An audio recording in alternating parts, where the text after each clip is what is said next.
그들이 떠난 후에 주의 사자가 요셉에게 현몽하여 이르되 헤롯이 아기를 찾아 죽이려고 하니 일어나 아기와 그의 어머니를 데리고 애굽으로 피하여 내가 네게 이르기까지 거기 있으라 하시니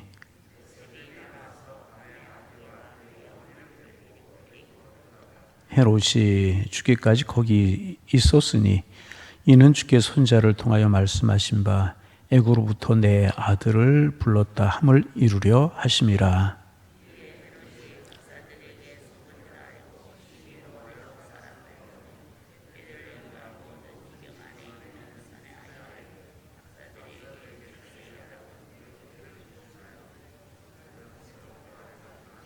이에 선자 예레미야를 통하여 말씀하신 바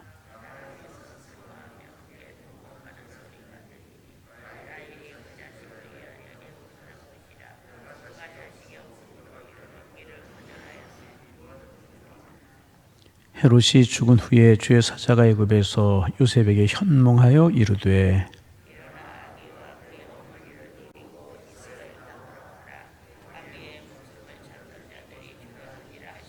요셉이 일어나 아기와 그의 어머니를 데리고 이스라엘 땅으로 들어가니라.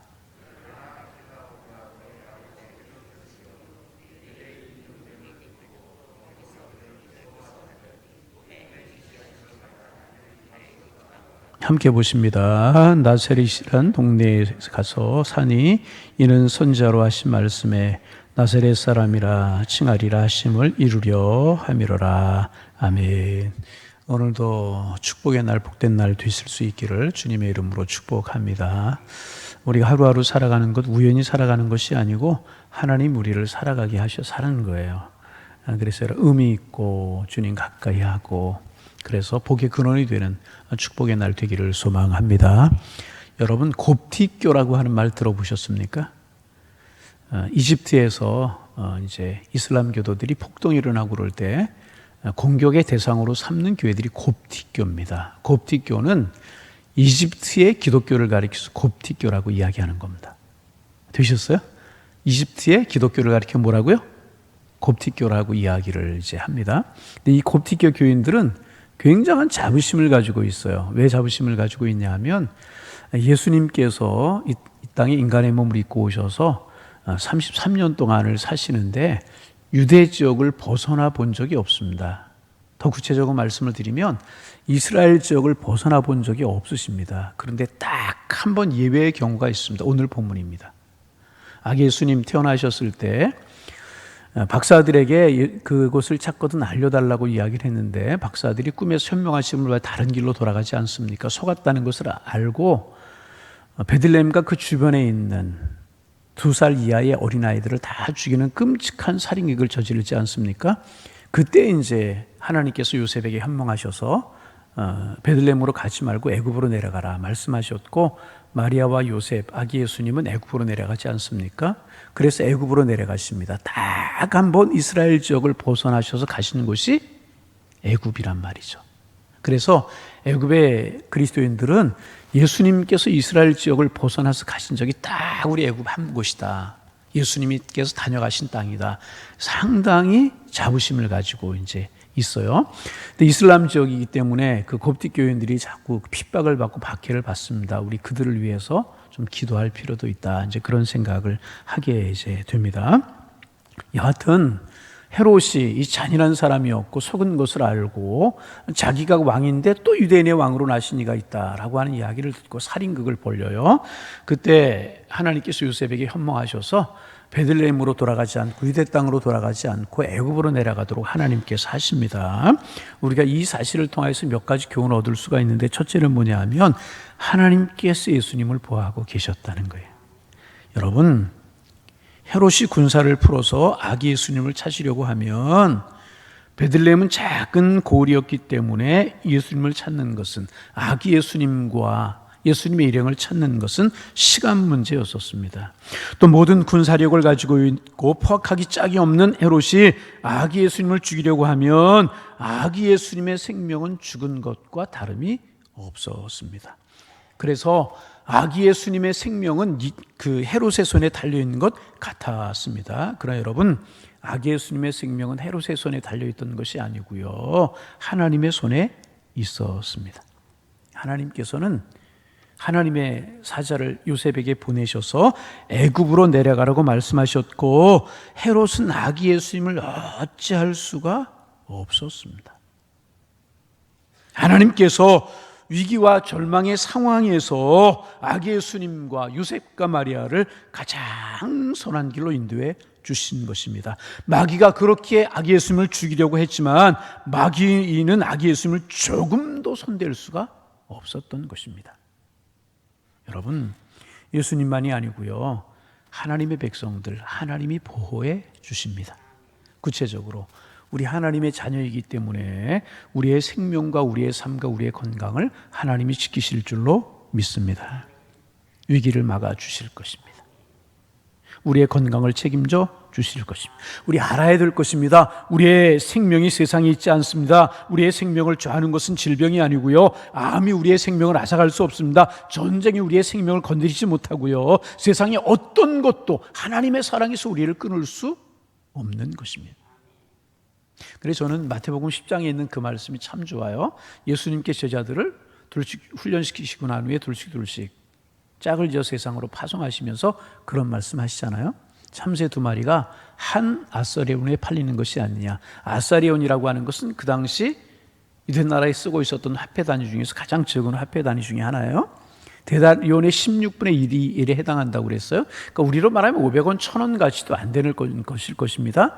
그런데 참새가 한 마리도 아니고 2마리라고 그랬어요. 그런데 한 아사리온에 팔리니까 참새 한 마리의 가치는 보잘것 없는 것입니다. 그런데 하나님이 허락지 아니하시면 그 하나라도 땅에 떨어지지 아니할 것이다.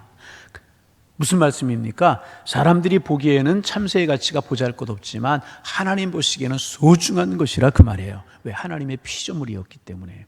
그런데 너희에게는 머리털까지 세신 바 되었나니 그래요.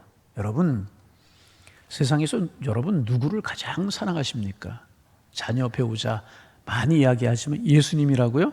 축하를 드립니다. 그래서 사실은 가장 사랑하는 존재가 내 자신, 그리고 자녀, 배우자 이렇게 되잖아요. 여러분이 여러분 자신을 사랑하지만 여러분의 머리털에 수혈을 하십니까? 그런 사람 한 사람도 없을 거예요. 머리털이 또 나고 빠지고 그러기 때문에. 그런데 머리털의 수요를 세신받을 정도라고 하는 말이 무엇입니까? 하나님이 우리를 그렇게 사랑하신다는 거예요. 그러기에 그 다음에 이어지는 말씀이 뭐예요? 두려워하지 말라. 여러분, 우리의 건강, 우리의 생명, 우리의 생사복 하나님의 장중에 달려있는 줄로 믿습니다. 그러므로 여러분, 질병 때문에, 경제적인 어려움 때문에, 시대적인 상황 때문에 내가 망하고 내가 죽으면 어떻게 할까? 염려하지 마세요. 때에 따라 자녀들의 진로와 자녀들의 앞길이 걱정이 될 때가 있잖아요. 하나님이 보호하십니다. 하나님이 지켜주십니다. 그러게 하나님 알고 믿음의 사람으로 살아가기만 하면 그의 인생은 하나님 책임져 주신다는 것입니다. 헤롯이 칼을 들어 군사를 풀어 아기 예수님 찾으려고 했고 아기 예수님 죽이려고 했지만 그 예수님의 생명은 헤롯에게 있었던 것이 아니라 우리 예수님에게 있었던 것이라. 우리의 생명, 우리의 건강, 우리의 상사복 하나님의 장중에 있습니다. 그러게 여러분, 오히려 감사하고 오히려 기뻐하면서 복 있는 나날들을 살아가실 수 있는 여러분들 다 되시기를 주님의 이름으로 축복합니다. 두 번째, 아기 예수님 일행이 애굽으로 내려가는 사건을 통해서 우리가 배울 수 있는 교훈은, 하나님은 필요할 때는 꿈으로 역사하시기도 하시고 천사를 통해서 역사하시기도 하시고 또 초자연적인 그 현상을 통해서도 위기를 극복하고 하나님의 사람들을 인도하신다는 것입니다. 여러분, 하나님이 하나님의 사람들을 만나주시는 가장 흔한 방법, 많은 방법이 뭐냐 하면 말씀을 통해서 역사하시는 거예요. 말씀을 통해 찾아오시는 거예요. 그런데 성경에 보면 때때로 하나님께서 꿈이나 환상이나 초자연적인 이런 일들로 하나님의 사람들을 찾아오실 때가 이제 있어요. 여러분, 구약 성경에 보면 꿈쟁이였던 요셉, 꿈을 통해서 하나님의 뜻을 보여주시잖아요. 다니엘에게도 하나님의 뜻을 꿈을 통해서 보여주시는 이런 일들 우리가 볼 수가 있습니다. 때로는 초자연적인 일을 통해서도 하나님의 사람들을 깨닫게 하시고 하나님의 사람들을 인도하실 때가 있어요. 그리고 놀랍게 지금도 그런 일들이 종종 있어요. 여러분, 가끔 저에게 그런 이야기 하시는 분들이 있어요. 목사님, 제가 이제 꿈을 꾸었는데 이게 무슨 꿈인지 모르겠습니다. 하나님이 내게 보여주신 것인지 아니면 모르겠습니다. 그렇게 말씀하실 때가 있어요. 여러분, 꿈도 두 가지입니다. 자연 현상으로 꾸어지는 꿈이 있어요. 그렇죠? 매일 꾸시는 그런 꿈이 있고 하나님이 보여주시는 영적인 꿈이 우리에게 있을 수 있다는 거죠. 그건 무시하면 안 됩니다. 그런데 꿈을 꾸었다고 해서 다 영적으로 해석해서는 안 되는 것입니다. 또 모든 꿈이 다 자연적인 현상으로 꾸어지는 것이다, 그렇게 생각해서도 안 되고, 하나님이 가끔 우리를 깨닫고 하나님의 뜻을 보여주시기 위해서 꿈으로도 보여주시고 환상으로도 보여주시고 초자연적인 역사로도 보여주실 때가 있다는 사실을 여러분 아셔야 되는 것입니다. 그러면 영적인 꿈과 자연현상으로 나타난 꿈이 어떻게 다른가? 영적인 꿈은요, 너무나도 분명해요. 여러분, 모든 사람들이 날마다 꿈을 꾼다고 그러죠? 기억하지 못할 뿐이지. 그런데 어떤 꿈은 또 이렇게 희미하게 기억하지만 무슨 꿈인지 모를 때도 있어요. 그런데 하나님이 보여주신 영적인 꿈은요, 너무나도 분명하고요, 너무나도 선명합니다. 그리고 두 번째, 하나님이 보여주시는 꿈은요, 내 유익을 위한 꿈이 아니고 하나님의 나라를 위해서, 하나님의 영광을 위해서, 몸 대신 교회를 위해서, 이 많은 영혼들을 위해서 유익하게 하시는 꿈이라는 것입니다. 잘 모를 때 그 꿈을 붙들고 기도하고 말씀 보고 그러면 하나님이 가르쳐 주실 때가 있다는 것입니다. 그런데 우리는 이 모든 것들을 제한할 때가 참 많아요. 여러분, 발람 선지자에게는 나귀를 통해서도 깨닫게 하시잖아요. 나귀가 말을 하게 하심으로 깨닫게 하실 때가 있어요. 이거 우리가 제한하면 안 되고, 하나님께서는 여러 가지 방법을 통해서 하나님의 사람들 인도하시고 깨닫게 하실 때가 있다는 사실을 기억해야 될 것입니다. 그런데 어려운 일, 힘든 일이 있을 때 꿈을 통해서 하나님 나에게 꼭 그렇게 생각하면 안 되고, 제일 많은 경우가 무엇인가? 하나님의 사람들에게 말씀으로 역사하신다는 거예요. 가장 좋은 건 말씀을 듣다 깨닫고, 말씀을 읽다 깨닫고, 그럴 때가 가장 좋은 것이지만 우리가 이런 것을 제한해서는 안 된다는 것이고요. 그래서 여러분, 생각하고 바라보는 모든 것들이 주님 안에 이루어지시기를 바랍니다. 그게 중요한 것이라. 세 번째, 예수님의 일행이 애굽으로 내려간 사건을 통해서 배우게 되는 교훈은 요셉과 마리아의 순종이라는 거예요. 여러분, 태어난 지 6개월도 채 안 되는 아기를 데리고 마리아와 요셉이 애굽으로 피난 간다고 하는 것 얼마나 어려웠겠습니까? 지금처럼 교통수단이 좋은 때가 아니었잖아요. 걸어갔거나 아니면 나귀를 타거나 아니면 그랬을 거예요. 그런 여러분, 그 걸음걸이가 얼마나 늦었고 힘들었겠습니까? 그러나 요셉과 마리아는 조용하게 믿음으로 순종했다는 거예요. 이 대목 때문에 제가 가끔 말씀드리는 말씀이 있어요. 전설에 의하면 헤롯이 군사들을 풀어서 예수님의 일행을 추적하는 겁니다. 교통수단이 불편했던 그 당시였기 때문에 아기 예수를 데리고 요셉과 마리아가 이곳저곳으로 피신하다가 밤에 얼로 피할 데가 없어서 굴로, 사막 지역이기 때문에 굴이 많아요. 굴로 이제 피해 들어갔다고 그래요. 근데 그 굴에는 거미 한 마리가 살고 있었는데 거미 한 마리가 성령의 감동하심을 받은 거예요. 그래서 예수님 일행이 그 굴에 들어가고 난 다음에 거미가 거미줄을 동굴 입구에다 치신 굴 입구에다가. 헤롯의 군사들이 이곳까지 추적해서 굴마다 이 굴, 저 굴, 높은 굴, 낮은 굴 다 굴마다 추적을 하고 조사를 하는데 한 굴 앞에 들어가려고 하니까 거기에 거미줄이 쳐 있는 거예요. 여러분, 거미줄이 쳐 있는 그 굴은 사람 출입이 없었다는 이야기잖아요. 그래서 이 굴은 피하지 않았구나. 그리고 이제 설마 이 굴에 사람이 들어갔으랴. 그리고 그냥 지나갔다는 것입니다. 그래서 예수님과 마리아 요셉은 안전하게 피할 수가 이제 있었다는 것입니다. 그런데 밤새도록 이슬이 내렸어요. 그리고 아침에 동쪽에서 해가 떠오르는데 거미줄에 비친 그 이슬, 거기에 햇빛이 비치자 오색영롱하게 빛이 났다는 거예요. 반짝반짝. 아멘 좀 하세요. 반짝반짝. 빛이 나게 되었다는 것입니다. 그리고 그것이 유래가 되어서 크리스마스 때가 되면 크리스마스 추리를 만드는데 거기에다 반짝이는 전등도 달고 금줄이나 은줄을 나무에 장식하는 것, 바로 이제 거기에서 유래한 것이다. 뭐 그런 전설도 있어요. 사실인지 아닌지 모르지만은 그런 전설, 그렇게 전해지는 내려오는 이야기가 있어요. 이것이 전설로 내려오는 한 이야기일 뿐이지만은 애굽으로 피시하는 과정이 그만큼 힘들고 어려웠다라고 하는 사실을 보여주는 이야기입니다. 하나님은 예수님의 피난을 신실하게 도우셨다는 것입니다. 지금도 외국에 한 번 가려고 하면 얼마나 준비할 속이 복잡합니까?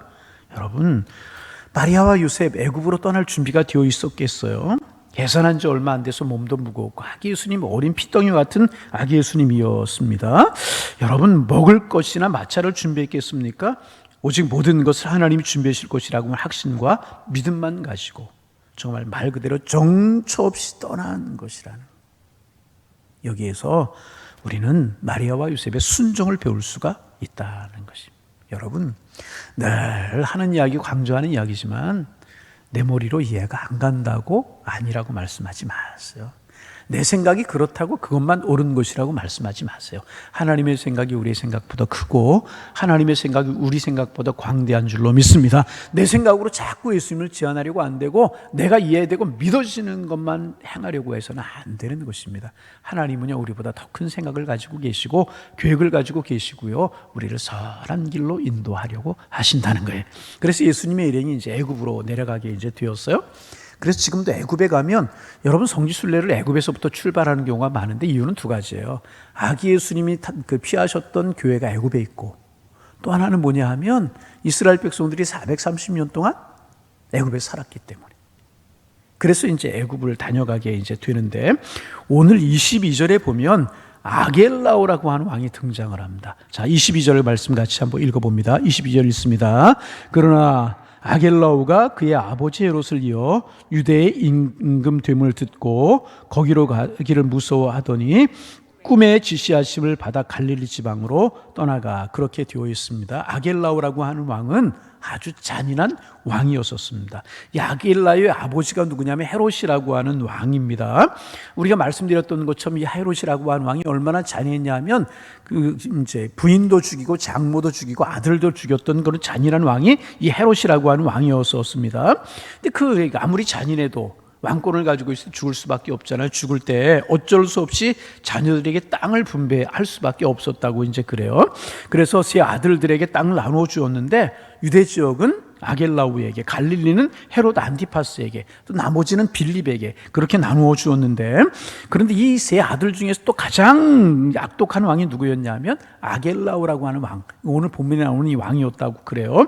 그가 왕이 되면서 백성들을 3,000명이나 학살하는 이런 일을 행하였다는 것입니다. 그러니까 아버지 못지않게 잔인한 왕이 아겔라우라고 하는 왕이었다는 것입니다. 이제 애굽으로 피신하신 마리아, 요셉, 그리고 예수님 다시 이제 돌아가야 되는데, 헤롯이, 아기 예수님 일행이 애굽에 피신해 있는 동안에 헤롯이 죽은 거예요. 그리고 세 아들이 이스라엘 지역을 나누어 갔는데 떠나왔던 베들레헴 지역을 아겔라오가 통치하게 되었다는 겁니다. 그 잔인한 왕이 통치하게 이제 되었다는 것입니다. 베들레헴에 돌아갈 수가 없었어요. 바로 그때 꿈에 천사가 나타나서 가라고 지시해 주신 곳이 어디냐면 갈릴리 지방의 나사렛이라는 곳이라는. 그래서 마리아와 요셉은 예수님을 모시고 예수님과 함께 나사렛이라고 한 곳으로 가게 되는 것입니다. 그래서 지도를 놓고 보면은요, 베들레헴은 아래쪽이에요. 나사렛은 위쪽입니다. 거리가 있습니다. 그리고 예수님께서는 나사렛으로 가셨고 나사렛에서 자라시게 되어서 나사렛 예수님이 되신 것입니다. 나사렛에서 자라신 예수님이다, 그런 곳입니다. 이곳에서 30년을 사시면서 메시아로서의 신앙과 인격을 키워 가셨던 것입니다. 그런데 나사렛은 결국 큰 도시가 아니고 화려한 도시가 아니에요. 그래서 나사렛에서 무슨 선한 곳이 있겠느냐, 정치, 종교, 문화 이런 곳에서 소외된 지역이었습니다. 갈릴리 남쪽에 분지한 작은 동네였었습니다. 하지만 서쪽으로는 지중해 푸른 물결을 볼 수 있고 동쪽으로는 로마 제국으로 가는 길이었었습니다. 이런 지역에서 우리 예수님이 메시아로서의 꿈을 키우고 영성을 키워가시면서 준비하셨던, 조용하게 하나님을 경외하면서 삶을 준비하셨던 곳이 나사렛이시라는 것입니다. 자, 이제 말씀의 결론을 내립니다. 이런 일들이 예수님 탄생하시는 일들 속에서 있었어요. 하나님 예수님 보호하셨고 하나님이 함께 하셨어요. 여러분 예수님 만나셨습니까? 여러분 예수님 인격적으로 만나셨습니까? 예수님 인격적으로 만나시기를 바랍니다. 그러면 여러분이 발견하고 여러분이 인격적으로 만난 그 예수님 어떤 분이십니까? 그분 자신이 하나님이십니다. 그런데 그분은 우리를 구원하시기 위해서 인간의 몸을 입고 이 땅에 오신 분이십니다. 십자가에 달려 죽으시고 우리를 구원하셨고 부활하심으로 우리의 영생을 해결해 주신 분이십니다. 오늘도 임마누엘로 그 주님 우리 함께 하시는 줄로 믿습니다. 여러분, 이게 예수님의 은혜, 하나님의 사랑입니다. 오늘도 깊이 예수님의 은혜를, 예수님을 생각하는 하루가 되시기를 바랍니다. 그리고 예수님을 말하는 하루가 되시기를 바랍니다. 그 예수 그리스도가 우리를 위해 오셨듯이 그 예수 그리스도를 위해서 살아가는 우리의 인생, 살아가는 오늘 한날이 되어서 하루하루가 감격이요 축복이요 은혜의 날이 되시기를 주님의 이름으로 축복합니다. 기도하겠습니다.